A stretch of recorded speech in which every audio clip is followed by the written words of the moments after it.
channel namu a YouTube inda muke kawo muku tutorial akan harkokin Android. A yau za mu kawo muku hanya wanda za ku bi ku ƙara ma wayanku sauri saboda wayoyin suna slow saboda application da ake sa musu da kuma rashin space. Da farko sai ka je setting, idan ka je setting ina kai buɗe sai ka je wannan hanya ce mafi sauƙi da za ka yi wannan.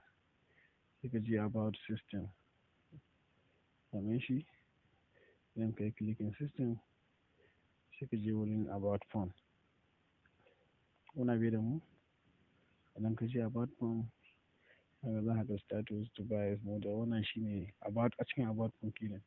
Amma ga build number nan wurin da za ka gan shi gashi na X6, ka gan shi?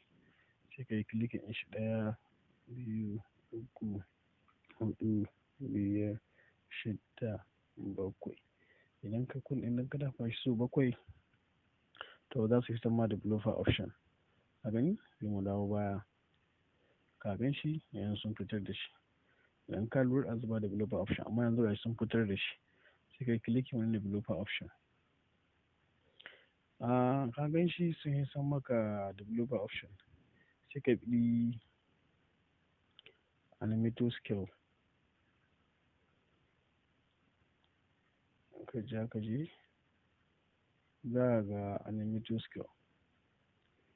A wurin animator scale nan ne za ka yi hanyar da za ka bi yawa kuma shi window animation scale, transition animation scale, animator duration scale.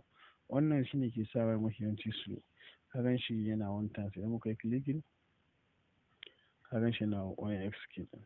Amma idan kana son ka rage mishi rashin nauyin loading haki, kana son ƙara maka speed ko da wurin browser ne kuma sai ka yi clicking ka mishi shi animation scale 0.5.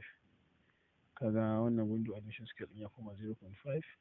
Wannan animation scale ɗin ma ka mishi 0.5. Wannan ma animated duration ka mishi 0.5. Da ka yi haka to ka riga ka ƙara maka speed. Ba wani abu ko da wayan ta cika ne RAM ɗinta ya cika sosai to za ta ƙara speed saboda ka rage ma scales ɗinta ƙarfi nan da za ta yi loading. Wannan developer option ɗin sai ka yi wannan wasu nan za ka buɗe shi. Wannan shine hanya mafi sauƙi da za ka ƙara ma wayanka speed ko kuma hanyar da za ka bi ka yi debugging. Idan ba ka yi mana subscribe ba, ka yi mana subscribe a channel ɗinmu. Ka danna like idan kana tambaya ka yi tambaya. Idan kuma ka san akwai abin da ke buƙata ya samu wannan bidiyon sai ka yi share a groups ɗin shi na WhatsApp ko kuma a nuna zai same shi. Mun gode. Kasance tare da mu a koda yaushe.